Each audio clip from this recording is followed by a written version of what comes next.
नमस्कार दोस्तों, जय हिंद। पहलगाम अटैक। आज मैं आपको ये सच्ची घटना की कहानी सुनाने जा रही हूँ। एक औरत की करुण कहानी और पहलगाम की घायल आत्मा। पहलगाम की वादियाँ आज भी गूंगी है। वहाँ की हवाएं आज भी एक कराह अपने साथ लिए चल रही हैं। वह कराह उस औरत की है जो अपने पति की लाश के सामने खड़ी थी, लेकिन रो भी नहीं पा रही थी।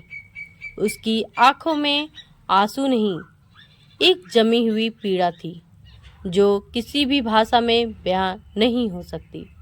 उसका नाम भले ही दुनिया भूल जाए, लेकिन उसकी व्यथा पहलगांव की हर चोटी पर गूंजती है।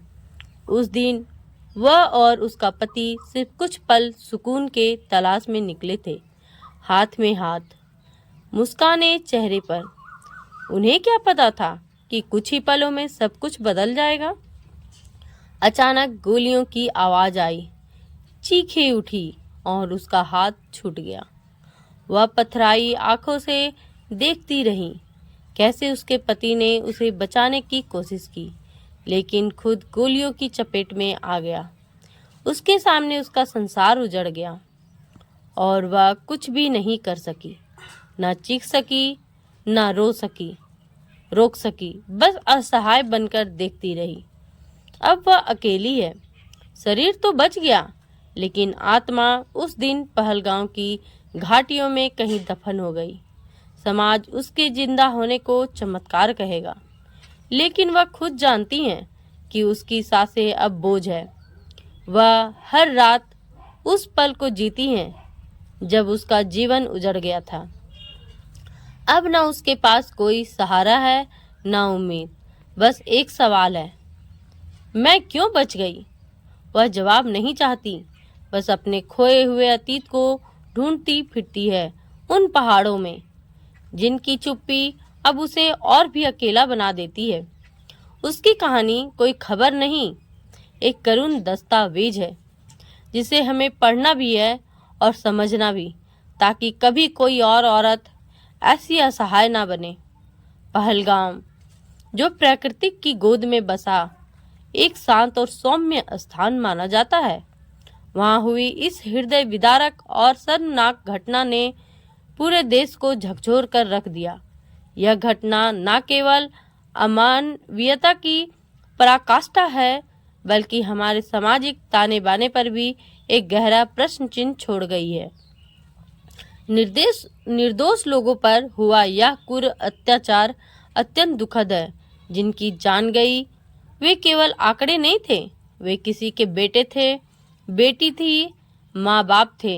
उनके सपने, उनकी उम्मीदें एक ही क्षण में रौंद दी गई। ऐसी घटनाएं हमारे दिल को चीर कर रख देती है। मन करुणा से भर उठता है और आंखें नम हो जाती है।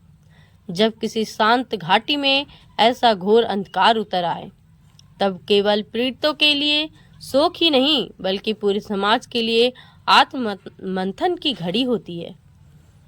यह घटना न केवल दुखद है, बल्कि शर्मनाक भी है, क्योंकि यह हमारी सामूहिक विफलता का प्रतीक है। हम कब तक ऐसे हादसों पर सिर्फ दुख जताते रहेंगे? कब तक हम मौन रहेंगे जब मासूमों की चीखें घाटियों में गूंजती हैं?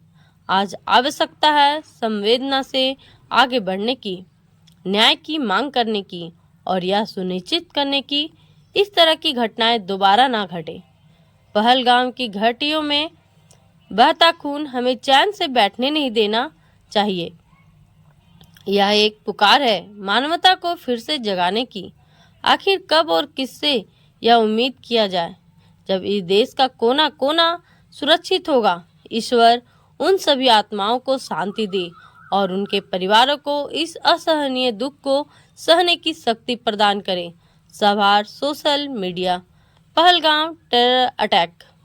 दोस्तों, ये बहुत दर्दनाक हुआ है हमारे देश के लिए, जो लोग रो भी नहीं पा रहे हैं। बस लोगों के मन में बदले की उम्मीद है कि कुछ ऐसा किया जाए कि वो लोग भी याद रखें। तो हमारी ये दुख की आभार कैसी लगी, लाइक